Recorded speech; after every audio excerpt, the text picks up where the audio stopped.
लंबी बहू। सुजाता बहन का बेटा फौज में था, लंबा चौड़ा हट्टा कट्टा। उसकी शादी होती है सुहानी से। सुहानी की हाइट इतनी लंबी होती है कि सभी गांव वाले हैरान रह जाते हैं। अब वो जहाँ भी जाती लोग उसकी लंबाई देखकर आश्चर्य करते। एक दिन सुहानी कुएं से पानी भरने जाती है कि गांव की सभी औरतें उसे घूर घूर के देखने लगती है। हे भगवान, इतनी लंबी भी कोई औरत होती है क्या?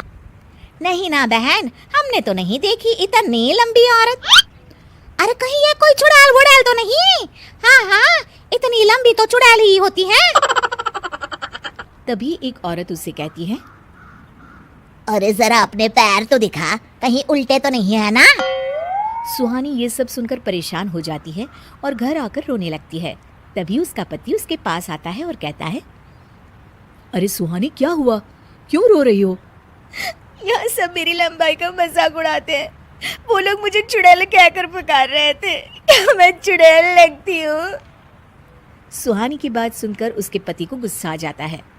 अरे कौन तुम्हें चुड़ैल बोल रहा है? जरा बताओ मुझे। मैं लंबा हूं तो मेरी बीवी भी तो लंबी ही होगी ना। और एक बात समझो, वो लोग तुम्हारा मजाक नहीं उड़ाते, बल्कि वो तुमसे जलन महसूस करते हैं कि वो तुम्हारी तरह लंबे नहीं है। सुहानी को समझाकर उसका पति चला जाता है।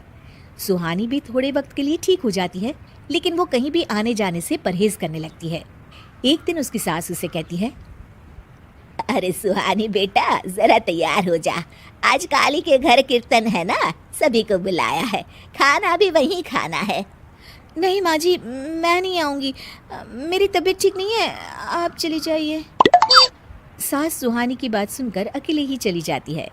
एक दिन फिर सास सुहानी से कहती है, अरे सुहानी, आज घर में पूजा रख लेती हूँ, तेरे आने के बाद गांव वालों से अच्छे से तुझे मिलवाया भी नहीं। कुछ खाने को ज्यादा सा बना लेना, गांव की औरतों को प्रसाद बांट देंगे। सास के मुंह से ये बात सुनकर सुहानी परेशान हो जाती है। करती भी तो क्या करती। फिर वो खाने में ढेर सारी पंजीरी और फल काटकर प्रसाद बना लेती है। गांव की कई औरतें सुजाता के बुलावे पर घर आ जाती है, लेकिन जैसे ही सुहानी उन लोगों के सामने आती है, वो लोग उसे देखकर हंसने लगते हैं। अरे सुजाता बहन, ये क्या बहू है या ताड़ का पेड़? इतनी लंबी, ये साड़ी कैसे पहन लेती है? तुम्हारे नाप की साड़ी आती है क्या? भाई इतनी भी लंबाई किस काम की है? सभी सुहानी का मजाक उड़ाने लगते हैं, जिससे वो निराश होकर अपने कमरे में चली जाती है। उसके जाने के बाद सारी गांव की औरतें निकलने लगती है। तभी गांव की बूढ़ी मौसी सुजाता को कहती है, देख सुजाता, पूरे गांव में किसी की इतनी लंबी बहू नहीं। अरे फायदा भी क्या इतनी लंबी लड़की का। वो कहते हैं ना कि बड़ा हुआ तो क्या हुआ, जैसे पेड़ खजूर, पक्षी को छाया नहीं, फल लागे अति दूर।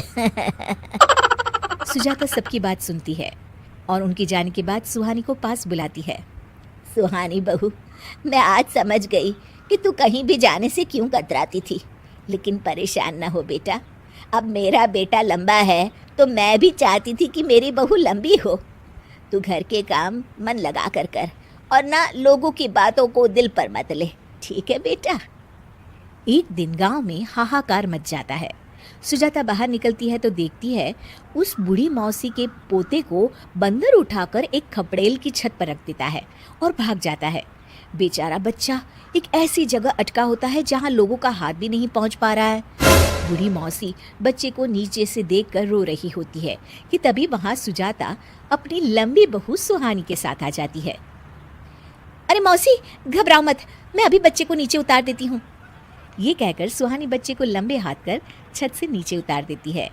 वो मौसी की गोद में बच्चा देती है। अब मौसी बोले भी तो क्या बोले।